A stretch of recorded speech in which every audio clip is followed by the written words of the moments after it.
So yes, we're starting to get some viewers. Hi, Petra. Nice to see you here. Oh, good morning, Shauna. Let's get you up on the screen. That's one of the cool things. Hi, Beth. Let's talk a little bit. Hi, Catherine. Oh, yeah. Welcome. So I wanted to ask you, what are some of the things that you think would be unforgivable? Something that you just could not forgive. Is there something that you've experienced in your life or that you've thought about that might be really, really difficult? What's unforgivable for you? Murder, abuse, pedophilia, betrayal. Is there something or someone that you have not been able to forgive? But there are things that just seem like they're just so unforgivable. But the thing is that forgiveness is one of the most essential things in our lives. If we don't forgive, we are powerless. If we don't forgive, we are at the mercy of our rage, of our anger. Yes. Yeah. And that actually happened to a mutual friend of Catherine's and mine. And she founded a Project Forgive. One of her best friends, this is Dr. Shonda Perrin, one of her best friends killed the family of one of her other best friends, the whole family, as a drunk driver. And he actually reached out to help heal the children of the other driver. So that's something that's unforgivable. And then also, I want to talk about a woman named Mary Johnson, Mary Johnson Roy. She forgave the man who murdered her son and left him dying by the hospital. If we don't forgive, we are powerless. It's so true. But I want to talk about these bigger examples. This Mary Johnson Roy had her only son was murdered. And for 10 long years, she was enraged. She was just mourning. She could not let it go. It was just so horrible. She lived with bitterness. She lived with hatred. And she said, he was like an animal. And I felt he was where he needed to be. He needed to be caged. But today, they are like mother and son. They are best friends. She went to see him in prison after 10 years. She said that God nudged her. And she went to prison. And she said the visit brought her to her knees, that she felt, I'm going to quote this, "When I stood up, I began to feel something in my feet, and it just began to move all the way up my body. And I knew that all the anger, all the hatred, all the animosity that I had for him, I knew it was over with." Yeah. So Catherine says, I've seen friends unable to get past adultery, especially if the spouse was sleeping with the best friend. It's double betrayal. Oh, yes. I've had clients who have experienced that as well. So all of these are very difficult, the betrayal. Yeah, amazing. This is an amazing story, but she had divine help. She wasn't going to get over this by herself, but she felt that God nudged her and she listened. She opened her heart. And now she and Oshia Israel, who was the man who was imprisoned, they speak to churches. They speak about forgiveness. And they hope to establish a center, I think, in Minneapolis. So that's a really beautiful thing. And forgiveness is so important. It's not about the other person. If we live in a place where we're stuck, we can't let things go. And believe me, I have been there. You're in a place of blame. You're in a place of anger. You're in a place of rage. And you're in a place of victimhood, basically. Because if you can't let that go, you're stuck. You're in a place of being a victim. Oh yeah, that's very true, Denise. Another adulterous betrayal that's hard to get over is when the affair is with your own sister. Oh yeah. That would be really hard to get over. But here's the thing.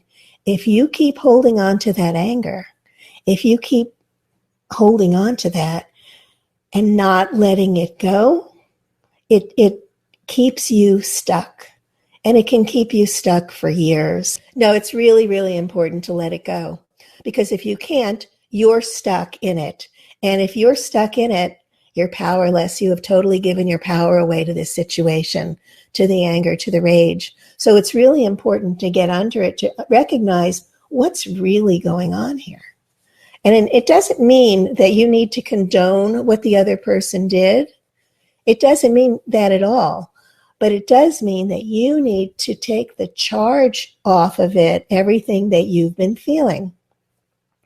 I'll give you an example, a very personal example. My father was very abusive to my mom, and he basically abandoned us. But in the year and a half that we lived with him, my mother was sleeping with furniture against the door, and she was in fear of her life. She was afraid he was going to break in and kill us. And then he really wasn't any part of my life. There was no support. There was nothing, not really any connection at all. I tried a couple of times to go see him, but he wasn't interested in the relationship. And there was a lot of hurt and pain on my part. You know, as a daughter, a father's relationship is just so incredibly important. He died when I was about 25. And a few years back, maybe 8 or 10 years back, a friend was giving me some energy healing. And she said, there's a doctor here. And he wants to help. And I said, yeah, that's my father and it's okay. And she said, but how do you know? Describe him. So I described him. And she said, yeah, that's him. The next morning she called me. She said, that doctor wants you to connect with him. Well, that was the last thing I wanted to do. But when somebody reaches out from beyond, I felt it was important.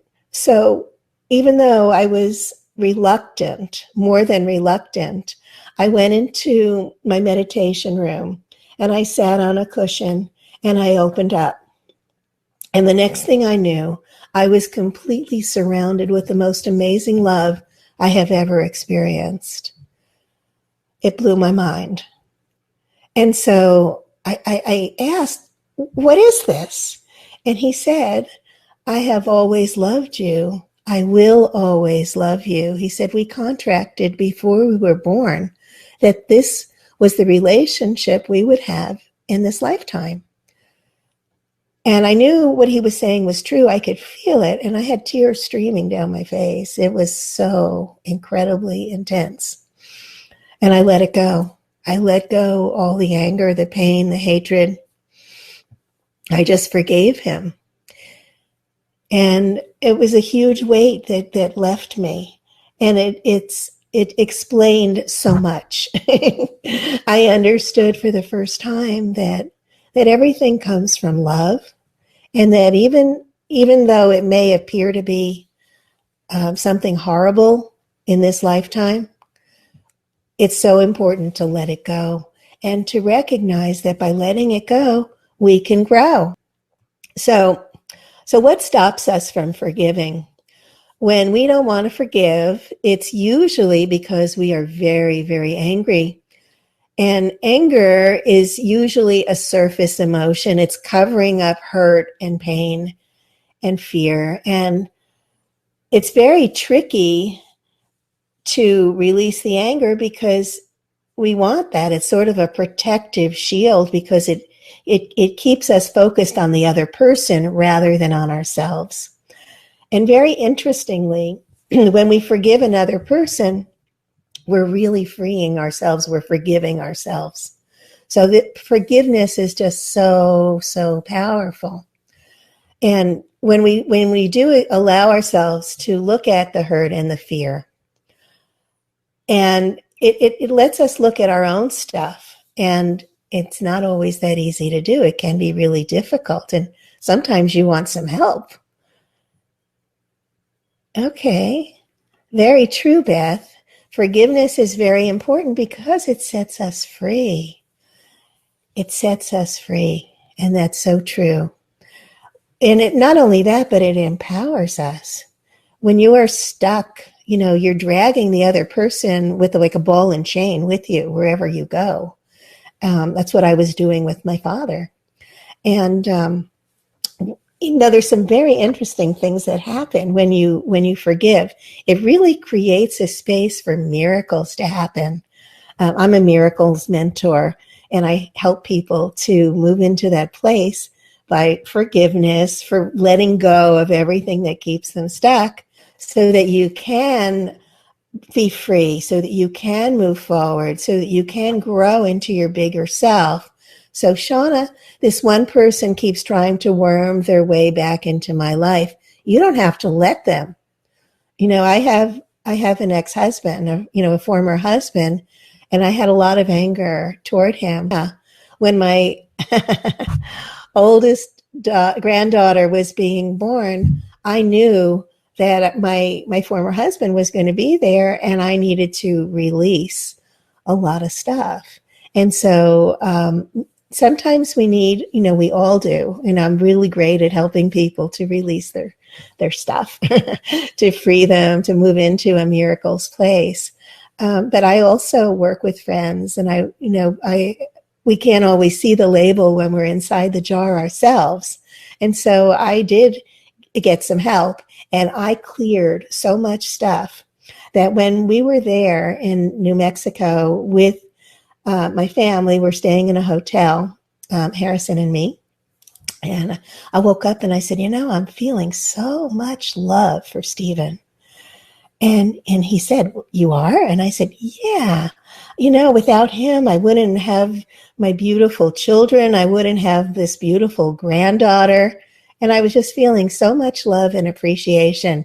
Within 1 hour, I was trapped in my daughter's store behind the counter. Everybody else had just disappeared, and it was just him and me. And we had not been alone since the divorce many, many years earlier.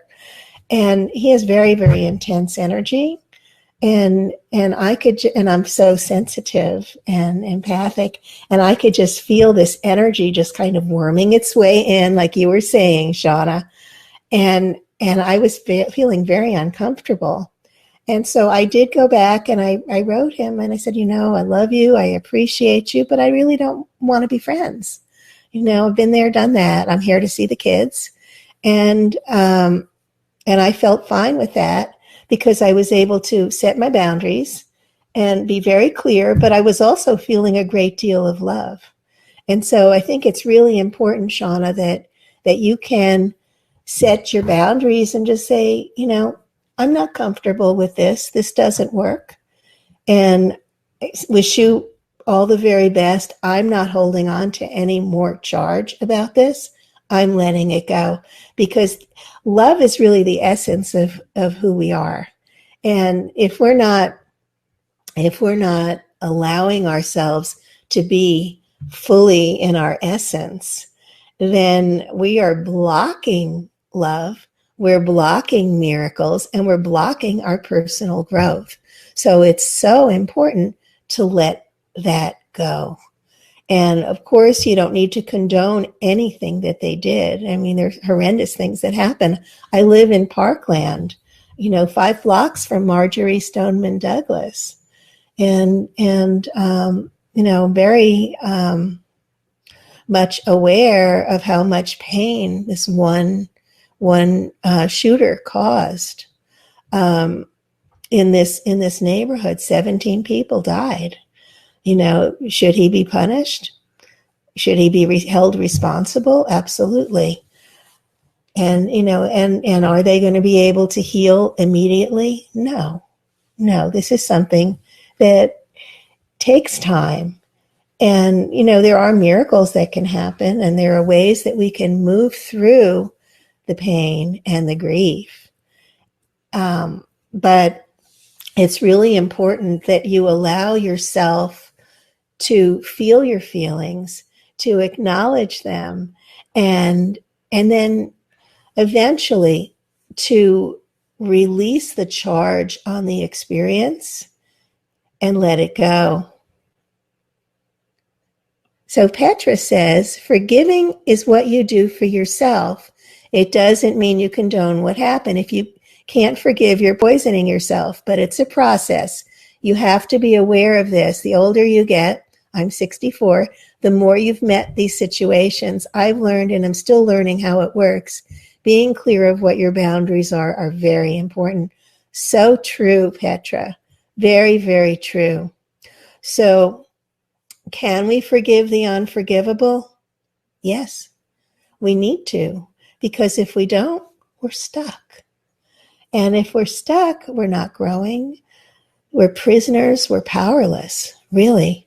So, so it's really, really important to let that go. So I wanted to share with you some of the ways that we can release anger and forgive another person. Well, for one thing, if you hold a pen in your hand, here we are on camera, you hold a pen in your hand and you just let it go. It can be that easy because it's a choice. It's just like, okay, I choose right now. I have decided that I have suffered with this long enough. I'm going to let it go. So that is one option. And it doesn't work for everything because very often we know we're complicated people, beings. We have many layers, and there may be reasons that we're holding on to something. Sometimes, I'll give you an example. Last week, I was doing a forgiveness exercise for myself because it's a lifelong process. And I was purposely brought to mind somebody who irritates the hell out of me. Don't know her that well. But when I think about her, I just feel really, or I was, not I've let it go. But I would just feel really irritated. Just everything about her bothered me. And so I did a forgiveness exercise and I let her go. And what I did, I'll share with you, is I imagined that I saw her in front of me and I imagined that there was light just radiating out of her. And as this light radiated out, it just covered her completely. And then I just saw that. I saw her, completely radiant. And then I imagined a friend, and I had the light from the person that had irritated me was shared over to the other person. And so now they were both radiating light, and they both gave it to me. And I was radiating light too. And with that, I recognized that we're all the same. We're all one. And I was able to let it go. So that's an exercise that I wanted to share with you. And there are a lot of different ways that we can let things go. So one of the things that I do is I work with highly sensitive people, professionals, and I use something called energy management. And I'm an energy management specialist, and it's a term that I've created, and a miracles mentor. But I help highly sensitive professionals to manage your energy so that you can live happy, peaceful, prosperous lives. So that was my little commercial. And also I wanted to offer you the option to have the opportunity to have a one-on-one consultation with me. And this is an actual work session where we can work to release any of the issues that you've been carrying around with you, that you've been, it's been making you stuck, making you feel, maybe powerless, all of the things that come with holding on to old stuff. When you let it go, it's just the most amazing, expansive feeling. You feel light, you feel expanded, and you start to step into your love essence, which is always there, but it's like it's being covered up with all of these clouds of anger, all of these hurts and fears. And as an empath, I can see, I can feel in my body where you're holding this stuff, and I can help you release it. It's just very, very quick.